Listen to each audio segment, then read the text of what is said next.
জানার অধিকার তো আছে।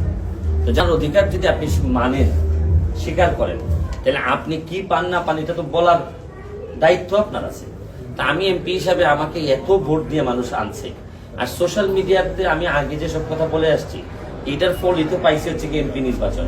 সুতরাং আমার কাজকর্ম তো ডিফারেন্ট হবে। আর আরেকটা বিষয় হচ্ছে কি, বাজেট যদি আমি নিজে কাটসাট করার ইচ্ছা না থাকে, তাহলে আপনার টাকা আপনাকে আমি হিসাব দিব না, বললে অসুবিধা কি? আপনি এই টেবুগুলো তো ভাঙতে হবে।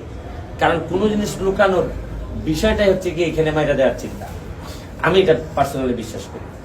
আমার বাজেট তো আমার বাপের টাকা না, এটা আমি এমপি হিসাবে কি এটা আমার টাকা, বা আমার বাপকে উত্তরাধিকার হিসেবে রেখে গেছে, তাও তো না। আমি তো চাই আমার বাপ যেটা রেখে দিয়েছে এইটাও মানুষ জানো। আর এটা তো রাষ্ট্রের টাকা, রাষ্ট্রের প্রতিটা পেনি, প্রতিটা আমি পয়সা আমার কাছে হিসাব দেওয়া লাগবে।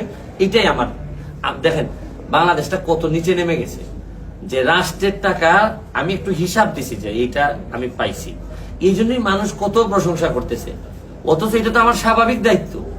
আমি তো প্রশংসা করার জন্য তো 16 তলা উপর থেকে যদি লাভ দিতাম তাহলে কথা ছিল যে দেশের জন্য আমি লাভ দিছি, লাভ তো দেইনি, শুধু আমি কয় টাকা আসে এটা বলছি। তাতেই আপনারা মাইক টেক নিয়ে আসছেন, যে এর মানে হচ্ছে কেউ না বলার কারণে এটা ডিমান্ড এত বেড়ে গেছে। আমি তো নর্মালি একটা মানুষ, জন্মগত ভাবে একটা মানুষ, সে আশা করে বা অন্যরা আশা করে সে সৎ হবে, কিন্তু আমাদের অসৎ লোকের সংখ্যা এত বেশি। কোন একজন সৎ হইলে আমরা 15 টাকা রিক্সা ভাড়া দিয়ে দেখতে যাই যে ভাই এলাকায় একটা সৎ লোক পাওয়া গেছে। এই জন্যই আর কি বিষয়টা। এই যে আপনি আপনার সরলতার সাইড থেকে আসলে এই কথাগুলো বলছেন, কিন্তু